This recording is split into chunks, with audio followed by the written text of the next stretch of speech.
Friends 90% students present continuous action tense के sentences को बनाने में ये मिस्टेक करते हैं कि जिस भी सेंटेंस के एंड में रहा है, रही है, रहे हैं आ जाए वो प्रेजेंट कंटिन्यूस एक्शन टेंस का सेंटेंस कहलाया जाएगा। लेकिन ये कॉन्सेप्ट बिल्कुल गलत है। वो कैसे, हम एग्जाम्पल के थ्रू समझते हैं। पहले एग्जाम्पल है हमारे पास, वो खाना खा रहा है, एंड में रहा है, आ रहा है। ये देखें तो क्या ये प्रेजेंट कंटिन्यूस एक्शन टेंस का सेंटेंस कहलाया जाएगा? बिल्कुल जी, ठीक। वो 2 बजे से खाना खा रहा है, एंड में रहा है, आ रहा है। लेकिन क्या ये प्रेजेंट कंटिन्यूस एक्शन टेंस का सेंटेंस होगा? तो जवाब है बिल्कुल गलत। लेकिन क्यों? वो हम इसकी डेफिनेशन समझेंगे और तब हमें समझ में आएगा कि प्रेजेंट कंटिन्यूस एक्शन टेंस की एक्चुअल डेफिनेशन क्या है और इस टेंस को किस तरह से पहचानें। Present continuous is used when an action is happening right now और around now and no time period is mentioned.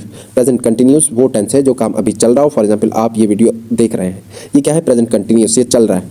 And no time period is mentioned, मैं कह दूं आप ये वीडियो पिछले 10 मिनट से देख रहे हैं, इसमें टाइम पीरियड आ गया तो ये प्रेजेंट कंटिन्यूस नहीं है। एंड में रहा, रही, रहे, इस कॉन्सेप्ट को भूल जाए। इस डेफिनेशन को याद रखें कि उस टेंस के सेंटेंस में रहा, रही, रहे हो, कोई आपने ये नहीं देखना। आपने देखना है वो टेंस में काम हो रहा हो, प्रेजेंट में हो रहा हो और उसमें टाइम पीरियड ना हो, तो वो प्रेजेंट कंटिन्यूस एक्शन टेंस का सेंटेंस कहलाया जाएगा।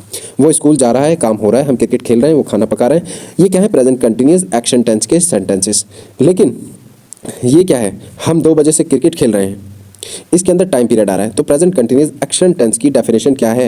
And no time period is mentioned, इसके अंदर क्या हो रहा है? टाइम पीरियड आ रहा है। No time period is mentioned, ये 2 बजे से ये टाइम पीरियड आ रहा है। तो ये प्रेजेंट कंटिन्यूस का टेंस नहीं है, बल्कि किसका टेंस है?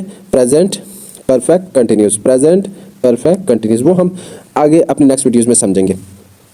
अब ये समझ लें, जो सेंटेंसेस मैंने पिछली स्लाइड में लिखे थे, इनको बनाने के लिए हमें इन फार्मूलाज को समझना बहुत ज़रूरी है।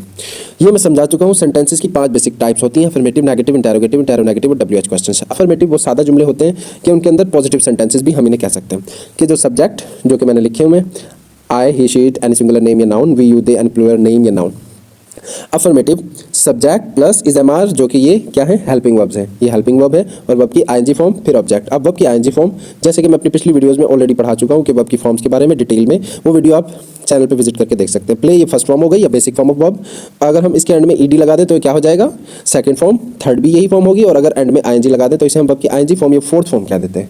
तो ये हो गया अफर्मेटिव का फॉर्मूला, जो कि पॉजिटिव सेंटेंसेस है, सादा जुमले जिन्हें हम उर्दू में कहते हैं। नेगेटिव जिनमें इनकार हो रहा हो, जैसे कि नॉट आ रहा है, इज एम आर के बाद जो हेल्पिंग वर्ब है उनके बाद नॉट, फिर आईएनजी फॉर्म, फिर ऑब्जेक्ट। इंटेरोगेटिव उसके अंदर हम सवाल कर रहे होते हैं, मतलब हम इज एम आर जो हेल्पिंग वर्ब है उन्हें फर्स्ट में ले आएंगे और सब्जेक्ट, फिर वर्ब की आईएनजी फॉर्म, ऑब्जेक्ट और एंड में क्वेश्चन मार्क लगाएंगे।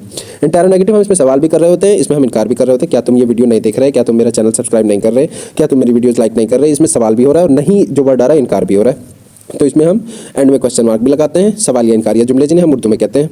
इसका फॉर्मूला ये है। WH क्वेश्चन वो हैं जो W और H से स्टार्ट होने वाले हो, जैसे कि तुम क्या कर रहे हो? What are you doing? तो W और H से, what are you doing, W और H से स्टार्ट होने वाले questions. For example what, when, where, how, which, ये क्या है?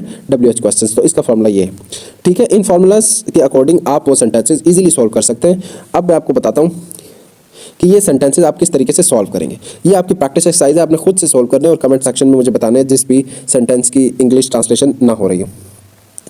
Thanks for watching. Please like, share, comment and subscribe this channel.